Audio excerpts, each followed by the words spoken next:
Good morning. So I just woke up. It was 5 a.m. a little while ago. Starting my day now. And you may be wondering why any human being would wake up at 5 a.m. And that's what we're going to talk about today. So from the time I was a kid, I didn't enjoy waking up early.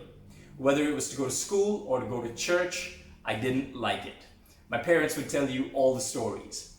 But then, grew up, left Sri Lanka, went to Singapore where I had to be responsible because I was going to university, had those morning classes, those morning tutorials, and I still didn't wake up early. It's really a blessing that I even graduated. It's just been a personal preference to wake up late. And back then it would be 11 a.m., sometimes even 12 noon when I would wake up and have lunch as my first meal. But around December 2018, which is over 2 years ago now, I found out I was going to be a father, and I decided I wanted to start waking up earlier. First, because I was told I was going to need it once becoming a father, and secondly, just to be a better man, a better father, just a better, more productive person. And I have been. I have woken up earlier, but not consistently. So what that looks like is there are days when I wake up at 6:30. There are days when I wake up at 7, days when I wake up at 8, 9, and even 10. And sometimes there are entire weeks where I will go into this slump where I just don't wake up early. And this lack of consistency, it really doesn't feel great because when I wake up early, I feel victorious. I do my whole morning routine. I get to spend time at the start of the day with God. I get to spend time with myself in the quiet and be still.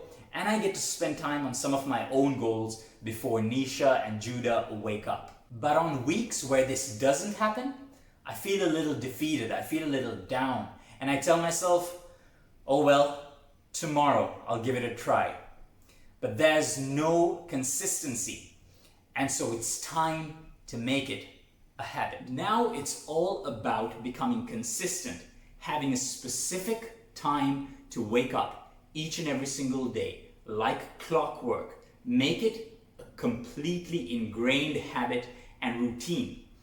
And in doing so, give myself a substantial amount of time to spend time with God who fuels me, to spend time in quiet and in solitude with myself, to reflect, and to spend time working on my personal goals and on things that I want to accomplish, my projects, before the day begins. Now on a weekday, I start work at 10 a.m. and working from home means that if I wake up at 5 a.m., I'll have 5 hours up to that point. Nisha and Judah typically wake up around 9:30, so that still gives me about 4.5 hours before I get to spend time with both of them. And when I do spend time with them, I don't have to have my mind thinking about all these other projects and all these other things I need to do because they're already done. With all of that said, the idea to wake up at 5 a.m. wasn't really arbitrary. You see, I'd read books like the one by Robin Sharma, Leadership Wisdom from a Monk Who Sold His Ferrari, and the book The Miracle Morning by Hal Elrod previously. And so it had already impressed upon me the importance of waking up early for a productive day and ultimately a productive life. However, it was only recently that I read The 5 a.m. Club, also by Robin Sharma. And with all these books, it's not that I agree with every single point, every single philosophy in them, but there are key messages that I do agree with and that I do take from these books. And having read The 5 a.m. Club, I thought it made so much sense for me to start my day at 5 a.m. First of all, it's such a victory to do so, just to be able to have that discipline and make that a habit. But also the amount of time it would give me for my time with God, myself, and my projects. It would be such a productive way to start my day before all of the typical daily activities need to begin and call upon my attention. But like any habit, changing it isn't easy. And there is an excellent book, I think it's called The Atomic Habit or Atomic Habits, I'll put the title below, that talks about how a habit works. And there's always a trigger, there's always an activity, and there's always a reward. Without diving too deep into it, I wanted to deconstruct why my desire to wake up earlier had not become consistent and had not become a habit in the past. And it was simple. It wasn't because of the alarm clock. It wasn't because of any of that. It was because of what I did the night before. Usually going to sleep at 1 a.m., sometimes 2 a.m., and that really wasn't ideal. And I looked at why. I noticed that usually once Judah goes to bed around 10 p.m., I just take so much time doing so many unproductive things. I eat, and you might think that's not unproductive, but I'm usually quite quick at having my meals. But my dinner spreads out over about an hour and a half because I'm mindlessly scrolling through YouTube and doing all of these other unnecessary things. And then once I'm done with that, I just chill out before I finally go shower.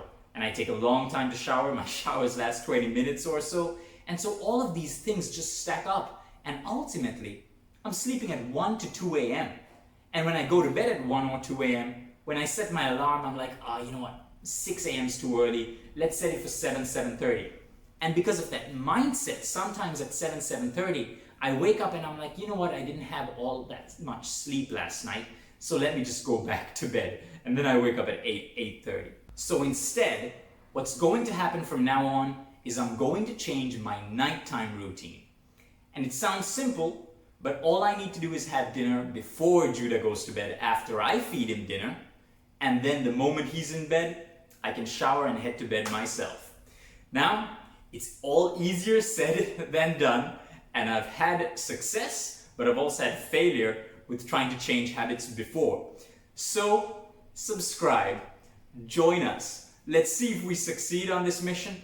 And I strongly recommend reading those books and changing this habit for a transformative life and experience. So if you want to join the 5 a.m. club as well, write it in the comments section below, and maybe we'll start an accountability group on one of the social media platforms or something. It's going to be amazing. Check in again every single week. I'll talk about progress and how it's going. And maybe in a month, 2 months, we can reconnect and talk about the success of this habit transformation and what it's meant for my life and productivity in general. I'm really excited about it, guys. Like this video if you enjoyed it, comment, subscribe, and I'll see you on the next one. God bless you. God loves you.